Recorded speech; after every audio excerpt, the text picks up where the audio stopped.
My name is Zahi Hawas. I was planning actually to come to this important conference, Conservation on Architecture Heritage. When Dr. Khalid Abdul Hadi came to talk to me, I was very interested in coming to this conference because actually it's a very important conference because I can say that more than 20 years ago, we started the site management program for many archaeological sites. And that was the first time actually to do such a program like this. And Dr. Khalid Abdul Hadi was in charge of the department of doing this work with me. And we did major important areas like in Abu Simbel, the unfinished obelisk, the Temple of Edfu, the Temple of Komombo, the Valley of the Kings, the Temple of Karnak, and we're finishing the site of Giza Plateau. That was really my dream, to finish that, to change this site from a zoo to be a very important open museum, because the pyramids are the only 7 wonders of the world that still exist. Site management was not introduced to Egypt at that time. It was the first time how to protect the site, how to introduce the site through a short film, how do you make access to tourism, how do you educate the people on the site to do conservation of the objects and the monuments in the site itself.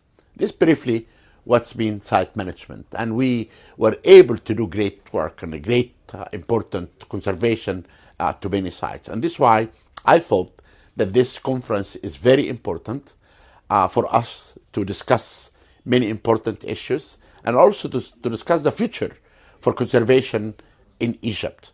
Because I really believe that without conservation will not all the sites can be finished.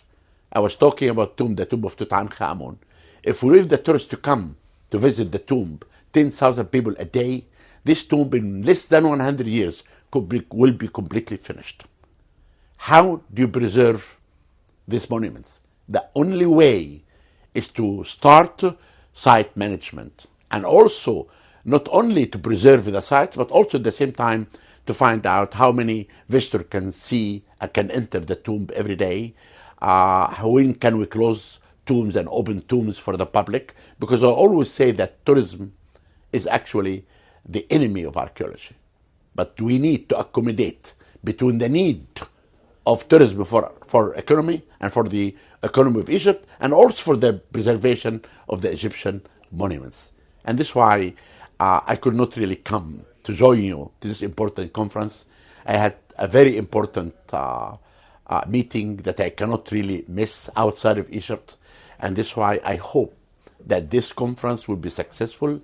I will meet Dr. Khalid after that, and I will find out and read some of the papers and some of your recommendations. And I hope that we can do this conference again next year, and I will attend for sure. Good luck, and thank you. Zahi Hawas.